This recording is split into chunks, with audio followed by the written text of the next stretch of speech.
Hello, അപ്പോൾ നമ്മളിന്ന് തയ്യാറാക്കാൻ പോകുന്നത് മീൻ കറിയാണ്. അതിനായിട്ട് ഞാൻ 4 അയല മീൻ എടുത്തിട്ടുണ്ട്. അപ്പോൾ അത് നമ്മൾ തേങ്ങ അരച്ചാണ് കറി വയ്ക്കുന്നത്. അപ്പോൾ അതിന് വേണ്ടിയിട്ട് ഈ മീനൊക്കെ ഒന്ന് കഴുകി നമുക്ക് വൃത്തിയാക്കി എടുക്കാം. അപ്പോൾ മീനൊക്കെ എല്ലാം വൃത്തിയാക്കി എടുത്തിട്ടുണ്ട്. ഇനി നമുക്ക് ഇതിൻ്റെ അരപ്പ് റെഡിയാക്കാം. അതിനായിട്ട് ഒരു മിക്സിയുടെ ജാറിലേക്ക് 1 കപ്പ് തേങ്ങയാണ് ഞാൻ ചേർത്ത് കൊടുക്കുന്നത്. ഇനി ഇതിലേക്ക് 1 ടേബിൾ സ്പൂൺ മുളക് പൊടിയും 1/2 ടേബിൾ സ്പൂൺ മല്ലിപ്പൊടിയും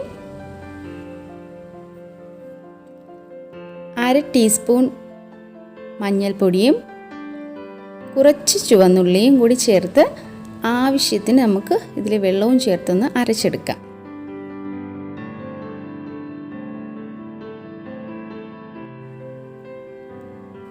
അപ്പോൾ അരപ്പൊക്കെ ഞാനിവിടെ അരച്ചെടുത്തിട്ടുണ്ട്. ഇനി നമുക്കൊരു ചട്ടി അടുപ്പത്തേക്ക് വെച്ച് കൊടുക്കാം. എന്നിട്ട് നമ്മൾ അരച്ച് വെച്ചേക്കുന്ന ഈ അരപ്പ് അതിലേക്ക് ചേർത്ത് കൊടുക്കാം. മിക്സിയുടെ ജാറിൽ ഞാൻ കുറച്ച് വെള്ളം കൂടി ചേർത്തിട്ട് ഇതിലേക്ക് ഒഴിച്ചു കൊടുക്കുന്നുണ്ട്. ഇനി നമുക്ക് ഇതിലേക്ക് ഉപ്പാണ് ഇട്ട് കൊടുക്കേണ്ടത്. അപ്പോൾ ആവശ്യത്തിന് നമുക്ക് ഇതിലേക്ക് ഉപ്പിട്ട് കൊടുക്കാം. ഇനി കറി ഒന്ന് ചൂടായി വരുമ്പോഴേക്കും നമുക്കിതിലേക്ക് കട്ട് ചെയ്ത് വെച്ചേക്കുന്ന തക്കാളി ഇട്ട് കൊടുക്കാം.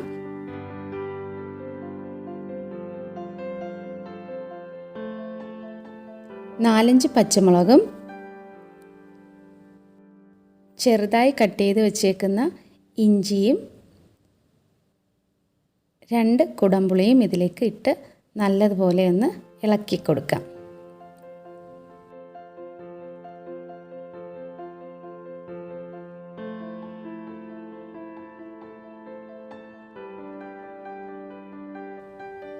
ഇനി ഇതിലേക്ക് കുറച്ച് കറിവേപ്പിലയും കൂടി ഇട്ട് നമുക്കിത് നല്ലതുപോലെ തിള വരുന്നത് വരെയും അടച്ചു വയ്ക്കാം.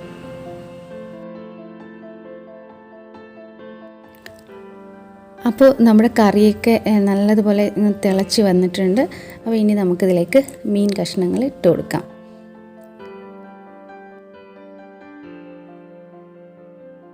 ഇനി നമുക്ക് ഒരു 10-20 മിനിറ്റ് നല്ലതുപോലെ ഒന്ന് അടച്ചു വെച്ച് വേവിക്കാം.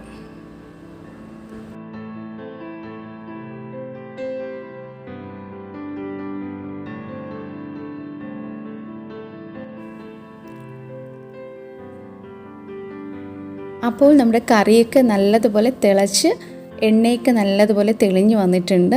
ഇനി നമുക്ക് ഇതിലേക്ക് വറുത്തിട്ട് കൊടുക്കാം. അതിനായിട്ടൊരു പാൻ അടുപ്പത്തേക്ക് വെക്കാം. അതിലേക്ക് 1 ടേബിൾ സ്പൂൺ എണ്ണ ഒഴിച്ചു കൊടുക്കാം. 1 ടീസ്പൂൺ കടുക് ഇട്ട് കൊടുക്കാം. കടുക് പൊട്ടി വരുമ്പോഴേക്കും ഇച്ചിരി ചെറിയ ഉള്ളി ഇട്ട് നല്ലതുപോലെ ഒന്ന് വഴറ്റാം. ഇനി നമുക്ക് കുറച്ച് കറിവേപ്പിലയും കൂടി ഇട്ട് നല്ലതുപോലെ ഈ കറിയിലേക്ക് ഒഴിച്ചു കൊടുക്കാം.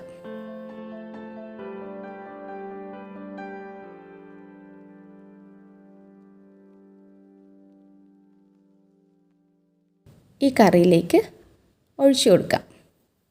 അപ്പോൾ നമ്മുടെ കറി റെഡി ആയിട്ടുണ്ട്. ഇഷ്ടമായ ലൈക്ക് ചെയ്യുക, ഷെയർ ചെയ്യുക, കമൻറ്റ് ചെയ്യുക, സബ്സ്ക്രൈബ് ചെയ്യുക. ഇനി അടുത്ത വീഡിയോയായി നമുക്ക് വീണ്ടും കാണാം. അതുവരെയും ബൈ ബൈ.